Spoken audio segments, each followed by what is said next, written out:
ધાંગ્રતાના કુડા ગામે સામાન્ય બોલાચાલીમાં આધેડની હત્યાની ઘટના સામે આવી છે। ધાંગ્રતા તાલુકાના રણકાંઠાના કુડા ગામે આધેડ ખેત મજૂર માવજીભાઈ કોપરણિયાની હત્યાના બનાવની ઘટના સામે આવતા ધાંગ્રતા ડીવાયએસપી અને પીઆઈ સહિત પોલીસ કાફલો ઘટના સ્થળે અને ત્યારબાદ ધાંગ્રતા સરકારી હોસ્પિટલ ખાતે પહોંચ્યો હતો।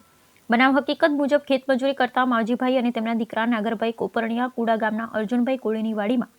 ખેતમજૂરી કરતા હતા ત્યારે વાડીમાં પાણી વાળવા જેવી સામાન્ય બાબતમાં બોલાચાલી થતા અર્જુનભાઈ કોળી દ્વારા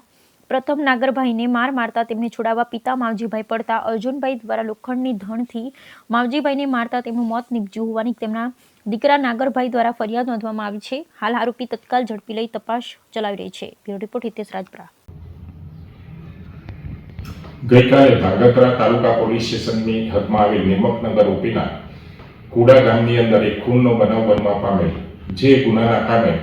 કામે ફરિયાદી શ્રી નાગરભાઈ કોપરણિયાએ જણાવ્યા મુજબ નાગરભાઈ તથા તેમના પિતાશ્રી માવજીભાઈએ કુડા ગામની સીમમાં આવેલ અર્જુનભાઈ કોળીની જમીન વાવવા માટે રાખેલી હતી, જેમાં જુવાર વાવેલ હતી અને ગઈકાલે વહેલી સવારે આશરે 7 વાગ્યાની આજુબાજુ ફરિયાદી શ્રી તથા આરોપી વચ્ચે જુવારમાં પાણી વાળવા બાબતે ઝઘડો થયેલ, જે અનુસંધાને આ કામના આરોપીએ ફરિયાદી શ્રીને લોખંડની કોસ મારેલ તથા તેઓના પિતાશ્રીને પેટના ભાગે